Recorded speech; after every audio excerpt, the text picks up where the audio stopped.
Hello दोस्तों, स्वागत है आप लोगों का इन्फॉर्मेट एजुकेशन में। सो गाइस, मेरा नाम है रोहित प्रजापति और आज हम इस वीडियो में बात करने वाले हैं अबाउट बिजनेस एक्सपेंशन के बारे में। देखिए, बिजनेस एक्सपेंशन बहुत ही ज़्यादा जरूरी है। इस वीडियो में हम ये सारी चीज़ें डिस्कस करेंगे, इंपॉर्टेंस क्या है, और आने वाली स्लाइड्स में ये भी डिस्कस करेंगे कि कैसे आप कौन कौन सी स्ट्रेटजीज हैं जिन पे वर्क करके आप काफ़ी अपना बड़ा बिजनेस क्रिएट कर सकते हैं। देखिए, ये जो हमारी वीडियो है ना, ये हमारी एंटरप्रेन्योरशिप की सीरीज़ का पार्ट है। ठीक है, इससे पहले हमने कई सारी वीडियो बनाई है जो कि एंटरप्रेन्योर्स को फोकस में रख के बनाई हैं, और जस्ट इस वीडियो से पहले एक वीडियो बनाई है जो कि बहुत ज़्यादा इंपॉर्टेंट है इस वीडियो के लिए भी। तो इस वीडियो को देखने के बाद उस वीडियो को जरूर देख लेना, काफ़ी सारी चीज़ें आपको समझ आएंगी। ठीक है, और पूरी पूरी चीज़ देखें तो ज़्यादा बेहतर है आपके लिए। तो देखिए, अब बात करते हैं देखिए बिजनेस एक्सपेंशन के बारे में। देखिए, business expansion is a very important if you have a loyal customer. इससे पहले वाली जो वीडियो हमने बनाई थी वो लॉयल कस्टमर कैसे गेन करें उसके ऊपर ही बनाई थी, इसीलिए मैं कह रहा था वो इंपॉर्टेंट है। तो लॉयल कस्टमर बनाना बहुत ज़्यादा जरूरी है। अगर आपके बिजनेस में आपके पास लॉयल कस्टमर है ना, तो मतलब आपके वो प्रोडक्ट टाइम टाइम खरीदेंगे, आपकी सर्विस लेंगे, है ना, और चार लोगों से आपकी तारीफ करेंगे कि हाँ, इस कंपनी की प्रोडक्ट या फिर जो भी आप सर्विस दे रहे हो वो काफ़ी अच्छी है। तो आपका मार्केट वेट बाय डिफ़ॉल्ट बढ़ने लगेगा। वो काफ़ी इंपॉर्टेंट होता है। सबसे पहले बनाइए लॉयल कस्टमर बेस, अच्छे कस्टमर्स बनाइए, है ना। इससे ये भी पता चल जाएगा आपको कि भाई लॉयल कस्टमर अगर आपके बन रहे हैं ना, तो मतलब आपका प्रोडक्ट में दम है, आपकी सर्विस अच्छी है। ठीक है, नहीं बन रहे हैं तो मतलब कुछ गड़बड़ है, वहाँ पे काम करिए। कहाँ पे कैसे काम करिए वो मैंने उसमें बता रखा है, कैसे आप अच्छे कस्टमर्स को गेन कर सकते हैं, कैसे अपने प्रोडक्ट को बेहतर कर सकते हैं, वो सारी चीज़ें मैंने बताई हैं। उस वीडियो को देख लेना अगर आपको इस चीज़ के बारे में जानना है। तो फिलहाल बिकॉज इफ़ यू आर, यहाँ पे नॉट आता, ठीक है, नॉट एक्सपेंडिंग। ठीक है, नॉट एक्सपेंडिंग और growing means you are declining. अगर आप एक्सपेंड नहीं कर रहे हो अपने बिजनेस में, कुछ नई नई चीज़ें नहीं कर रहे हो, एक्सपेंड करने की कोशिश नहीं कर रहे हो, उसको ग्रो करने की कोशिश नहीं कर रहे हो, मतलब आप डिक्रीज हो रहे हो, डिक्लाइन हो रहे हो। मतलब अपने आप को, आपके कंपटीशन से आप पीछे रह रहे हो, क्योंकि आपका कंपटीशन उस चीज़ पे वर्क कर रहा है। ठीक है, वो ग्रो करने की कोशिश कर रहा है, वो एक्सपेंड भी कर रहा है। अगर आप ये नहीं कर रहे हो तो मतलब आप पीछे हो। R&D करना बहुत इंपॉर्टेंट होता है, रिसर्च एंड डेवलपमेंट करते रहिए। ठीक है, तो इसलिए आपको इंपॉर्टेंट है बिजनेस एक्सपेंस करना। ठीक है, और साथ साथ बहुत सारी चीज़ें भी हैं। देखिए, मैं बताता हूँ कैसे, इंपॉर्टेंस क्या क्या है। To be in market competition, अगर आप मार्केट के कंपटीशन में रहना चाहते हो ना, तो आपको एक्सपेंड करना पड़ेगा, आपको रिसर्च एंड डेवलपमेंट करना पड़ेगा, आपको ग्रो करना पड़ेगा, आपके बिजनेस में आपको पैसा इन्वेस्ट करना पड़ेगा। क्यों? क्योंकि भाई आपके कॉम्पिटिटर्स कर रहे हैं। अगर वो ज़्यादा अच्छा आपसे कर लेते हैं, ज़्यादा, बेशक वो आपसे अभी पीछे हैं, लेकिन उन्होंने इन्वेस्टमेंट किया, ग्रो किया, एक्सपेंड करने की कोशिश करी ना, तो वो आपसे आगे निकल जाएंगे और आप पीछे रह जाएंगे, और आपका पता चला कि एक दिन मार्केट से ही बाहर हो जाओगे आप। ठीक है, तो ये ज़्यादा इंपॉर्टेंट है, इकोनॉमी ऑफ स्केल। अगर आप अपने बिजनेस को बहुत बड़े लार्ज पे प्रोडक्शन करना चाहते हो, या बहुत लार्ज लेवल पे सर्विस का बिजनेस है तो सर्विस करना चाहते हो, या फिर प्रोडक्शन करना चाहते हो, तो वो इकोनॉमी ऑफ स्केल के ऊपर बात हो रही है। ठीक है, अगर आप इस लेवल पे बड़े दुनिया में मतलब नाम कमाना चाहते हो कि हाँ, हमारी कंपनी इंडिया की सबसे बड़ी कंपनी है, इंडिया सबसे टॉप 10 कंपनीज में से है, तो ऐसा कुछ करना चाहते हो तो ये आपके लिए बहुत इंपॉर्टेंट है। ठीक है, और जरूरी नहीं है टॉप 10 में, टॉप 100 में भी हो तो भी बहुत बड़ी बड़ी कंपनीज हैं इंडिया की। ठीक है, तो फॉर मोर कस्टमर्स, एक और ये चीज़ है, ज़्यादा देखो, जितना एक्सपेंड करोगे उतने ज़्यादा आपके कस्टमर ग्रो करेंगे, ज़्यादा कस्टमर ग्रो करेंगे तो साथ साथ आपके पास ज़्यादा प्रॉफिट होगा। ठीक है, एक और चीज़, national and international recognition. National level पे भी रिकॉग्निशन मिलेगा और इंटरनेशनल लेवल पे भी आपको रिकॉग्निशन मिलेगा। आपने जो काम किया है सोसाइटी के लिए, या फिर जो भी आपने प्रोडक्ट्स वगैरह बनाए हैं, किसी का सॉल्यूशन देना, इंपॉर्टेंट है सॉल्यूशन प्रोवाइड कराना। ठीक है, सॉल्यूशन को, प्रॉब्लम का सॉल्यूशन करोगे तो आपका रिकॉग्निशन ज़्यादा जल्दी होगा और अच्छे तरीके से लिया जाएगा। सिर्फ प्रॉफिट के बारे में सोचोगे तो फिर वो बात नहीं रहती है। प्रॉफिट लोग कमाने वाले बहुत हैं, लेकिन प्रॉब्लम का सॉल्यूशन करने वाले बहुत कम लोग हैं। ठीक है, तो इस चीज़ पर फोकस करिए, ये इंपॉर्टेंट है।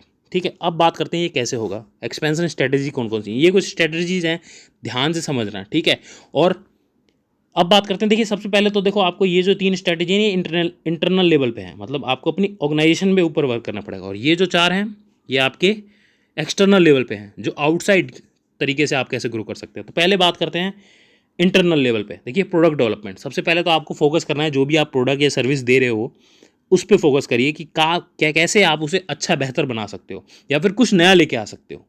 कुछ नया लेके आओगे ना, तो नए तरीके से एक्सपेंड करोगे, अच्छे तरीके से एक्सपेंड करोगे, फिर उस पर इन्वेस्टमेंट कर दो। मान लो आप कोई सर्विस पहले से दे रहे हो और उसके साथ साथ कोई और नई सर्विस ऐड कर दो, या फिर उसी सर्विस को काफ़ी अच्छे तरीके से बना दो, और अच्छा इंप्लीमेंटेशन कर दो, और इनोवेशन कर दो, क्रिएटिविटी दिखा के और बढ़िया कर दो। तो वो भी एक तरीका है अच्छा एक्सपेंड करने का। फिर आता है डाइवर्सिफिकेशन। डाइवर्सिफिकेशन कर देना मतलब क्या होता है, काफ़ी सारी चीज़ें तो आप समझ पा रहे होंगे। अगर आप कॉमर्स के स्टूडेंट हैं तो काफ़ी अच्छे से समझ पा रहे होंगे डाइवर्सिफिकेशन क्या होता है। नहीं समझ पा रहे हैं फिर भी मैं समझा देता हूँ। देखिए, डाइवर्सिफिकेशन होता है कि मतलब आप डाइवर्सिफाई कर रहे हो, कई तरह के प्रोडक्ट्स या सर्विसेज में आप अपने बिजनेस को ग्रो करने की कोशिश कर रहे हो। कई बार ऐसा भी हो सकता है कि वो आपका जो नई नई चीज़ आप करने वाले हो, वो ज़रूरी नहीं है कि जो आप अभी कर रहे हो उससे रिलेटेड हो। वो क्यों? देखिए, दो तरह के डाइवर्सिफिकेशन होते हैं, related diversification and horizontal diversification.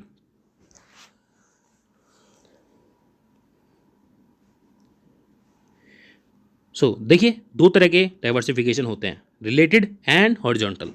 Related में क्या होता है कि आप जिस तरह के प्रोडक्ट्स बनाते हो या सर्विस प्रोवाइड कर रहे हो उसी टाइप के ही आप डाइवर्सिफाई करते हो अपने बिजनेस को, ठीक है, उसी टाइप के बिजनेसेस में अपने बिजनेस को आप डाइवर्सिफाई करते हो। लेकिन जो हॉरिजॉन्टल होता है ना, वो ऐसी चीज़ होती है मतलब जो जिससे आपका ताल्लुका ज़्यादा है नहीं, आपके बिजनेस से उसका ज़्यादा कॉम्प्लीमेंट है नहीं, ज़्यादा मतलब उसके रिलेशन है नहीं, उसमें भी अपना हाथ आजमाते हो और उसमें भी अपना बिजनेस को एक्सपेंड करने की कोशिश करते हो, उसे कहते हैं हॉरिजॉन्टल डाइवर्सिफिकेशन। देखिए डाइवर्सिफिकेशन देखिए गाइस दो तरह के होते हैं, रिलेटेड एंड हॉरिजॉन्टल। रिलेटेड में क्या होता है कि आप अपने बिजनेस टाइप, अपने टाइप के ही जो बिजनेस है उसी टाइप की सर्विस या प्रोडक्ट प्रोवाइड कराने की कोशिश करते हो, वो हो गया रिलेटेड, क्योंकि वो एक दूसरे से रिलेशन में है, ठीक है, एक दूसरे से मैचिंग कर रहे हैं थोड़ा बहुत। लेकिन जो हॉरिजॉन्टल डाइवर्सिफिकेशन हो गया, वो क्या हो गया कि आपने लगभग मतलब आपकी जो प्रोडक्ट लाइन है या फिर जो भी आप सर्विस प्रोवाइड कर रहे हो उससे एकदम हटके कुछ नया कर रहे हो, है ना, जो उससे मतलब मेल नहीं खाता है लेकिन कुछ अलग है, वो भी एक डाइवर्सिफिकेशन हो गया, वो भी एक्सपेंशन हो गया। बिजनेस तो ग्रो कर रहे हो ना कुल मिला के आप, तो ये भी एक तरीका है। तो डाइवर्सिफिकेशन दो तरीके हो गए, प्रोडक्ट डेवलपमेंट, डाइवर्सिफिकेशन। फिर आता है मार्केट पेनिट्रेशन।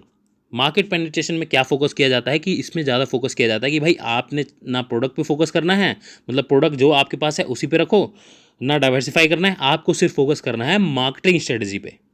अब मार्केटिंग स्ट्रेटजी कैसे अच्छी बनाएं, मार्केटिंग के थ्रू कैसे ग्रो करें। आपने बहुत सारी कंपनियां देखी होंगी, उन्होंने ज़्यादा कुछ नया इनोवेशन नहीं किया, एक सिंपल सा प्रोडक्ट बना दिया, लेकिन उस पर मार्केटिंग उनकी इतनी ज़बरदस्त है ना कि वो बिजनेस धीरे धीरे बहुत तेज़ी से एक्सपेंड हो जाता है।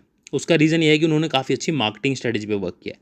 अब वो आप कैसे सीखोगे, हमारे चैनल पे अवेलेबल है, उसकी पूरी की पूरी सीरीज़ अवेलेबल, लगभग 30 के आसपास वीडियोज़ हैं। अगर आपने नहीं देखी हैं तो ज़रूर देखिए, आपको बहुत अच्छी मार्केटिंग स्ट्रेटजी बनाने को समझ आ जाएगा कि कैसे बनाया जाता है, कैसे उस पर वर्क किया जाता है।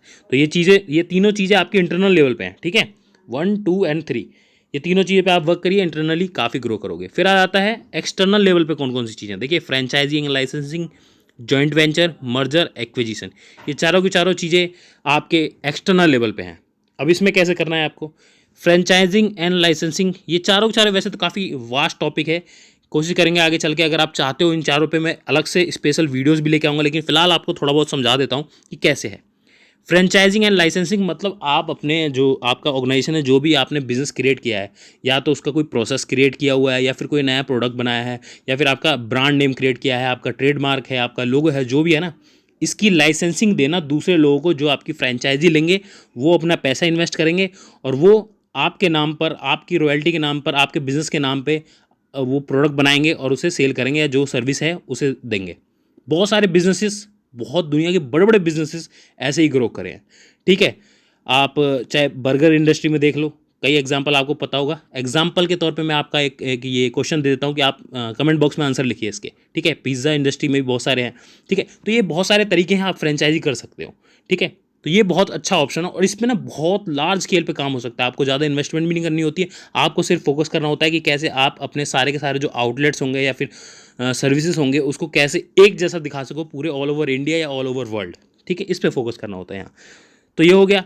अब चाहोगे तो मैं डीप में वीडियो लेकर आऊँगा, उसमें काफ़ी डीपली लेवल पे समझाऊंगा, लेकिन आपको उसके ऊपर कमेंट करना पड़ेगा वीडियो में कि भाई हाँ, मेरे को इसके ऊपर पर्टिकुलर एक वीडियो चाहिए स्पेसिफिक टॉपिक पे। तो सारे के सारे ये जो चारों टॉपिक हैं इन पे मैं लेके आऊँगा। फिलहाल अब बात करते हैं जॉइंट वेंचर। जॉइंट वेंचर में क्या होता है कि दो ऑर्गेनाइजेशन है, दो ऑर्गेनाइजेशन मिलकर आपस में बिजनेस को ग्रो करने के लिए एक नई ऑर्गेनाइजेशन क्रिएट करते हैं। मतलब उनकी ऑर्गेनाइजेशन जो है अभी जो है वो तो रहेगी, लेकिन साथ साथ वो लोग कोलैब करके एक साथ बिजनेस करके एक नया जॉइंट वेंचर खोलते हैं, जिसके जरिए वो लोग बिजनेस करते हैं और काफ़ी अच्छे से ग्रो करते हैं। समझ आ रही है ना बात मैं जो कहना चाहता हूँ। एक फिर आ जाता है मर्जर। अच्छा, मर्जर में क्या होता है, मर्जर में हो जाता है कि दो ऑर्गेनाइजेशन है, उन्होंने अपनी अपनी जो ऑर्गेनाइजेशन है उसको एक साथ ले आके एक नई ऑर्गेनाइजेशन क्रिएट कर दी, पुरानी वाली ऑर्गेनाइजेशन का नाम खत्म हो गया। इसका रिसेंट एग्जांपल मैं दे सकता हूँ वोडाफोन एंड आइडिया का।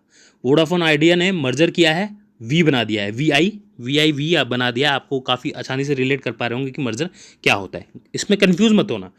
अब एक्विजिशन आता है यहाँ पे। एक्विजिशन क्या होता है, एक्विजिशन में मतलब आप पूरी की पूरी जो नई कंपनी है, आपकी कंपनी तो अच्छे से ग्रो कर रही है, आप क्या करोगे, एक्सपेंड करने की कोशिश करोगे, तो आप एक नई कंपनी जो है, जो मतलब उतना अच्छे से ग्रो नहीं कर पा रहा है, लेकिन आपको लगता है कि इस कंपनी को मैं अपने बिजनेस को एक्सपैंड करने के लिए यूज़ कर सकता हूँ, तो आप उस पूरी की पूरी कंपनी को ही टेक ओवर कर लेते हो, पूरी पूरी कंपनी को ही खरीद लेते हो, एक्विजिशन कर लेते हो। इसे हम कहते हैं एक्विजिशन। तो ये 4 तरीके हैं। अगर आप चाहते हो कि इन चारों के ऊपर मैं पर्टिकुलर डीप में वीडियो लेके आऊँ ताकि आपको अच्छे से समझाऊँ, तो कमेंट बॉक्स में लिखिएगा। तो गाइज आशा करता हूँ आपको समझ आ रहा होगा कि मैं क्या कहना चाहता हूँ। इस वीडियो में से आपको काफ़ी कुछ जानने को मिला होगा। हमारी पूरी पूरी एंटरप्रेन्योरशिप की सीरीज देखिए, आपको बहुत कुछ जानने को समझने को मिलेगा। मिलते हैं अगली वीडियो में, तब तक के लिए नमस्कार।